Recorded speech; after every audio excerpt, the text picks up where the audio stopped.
menjaga keutuhan negara kesatuan Republik Indonesia, bulan yang benar, mewartakan. Kepengurusan Pimpinan Daerah Ikatan Wartawan Online atau IWO Kabupaten Musi Banyuasin periode 2021-2026 yang terdiri dari 50 jurnalis resmi dikukuhkan. Pengukuhan tersebut ditandai dengan diserahkannya bendera Pataka dari Ketua DPW IWO Sumsel Sony Kushardian terhadap Ketua PDIWO Muba Rian Syaputra, sekaligus diresmikannya kantor Sekretariat PDIWO Muba.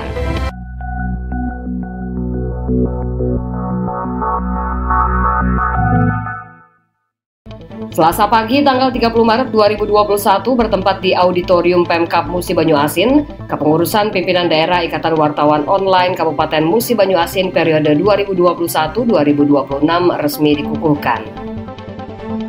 Ketua Umum PPIWO Jody yang menghadiri langsung pelantikan ini dalam sambutannya mengingatkan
wartawan yang kelakuannya patut, pantas, sehingga semua happy, semua masyarakat happy, pembangunan berjalan dengan baik, kita tidak pernah melukai siapapun.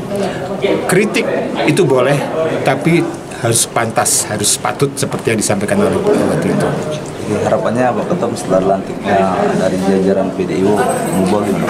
Ya segera bergerak untuk mewujudkan spirit itu, spirit membangun peradaban, membangun kemanusiaan, karena dua hal itu menurut saya yang sangat urgen dikerjakan oleh IWO untuk Indonesia.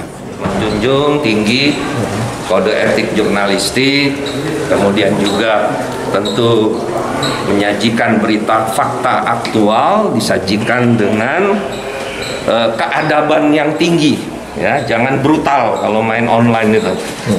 Jadi tetap mengcover pihak yang lain, disajikan dengan informasi yang up to date, akurat. Saya kira kalau itu dijalankan, maka keberadaan wartawan online akan makin mendapat tempat di hati masyarakat. Dari Musi Banyuasin, Sumatera Selatan, tim Palembang Baru mengabarkan. Dengan mengucapkan Bismillahirrahmanirrahim, saya resmikan kantor IWO Musi Banyuasin. Semoga kantor ini bermanfaat untuk anggotanya dan juga bermanfaat untuk masyarakat. Amin. Bismillahirrahmanirrahim.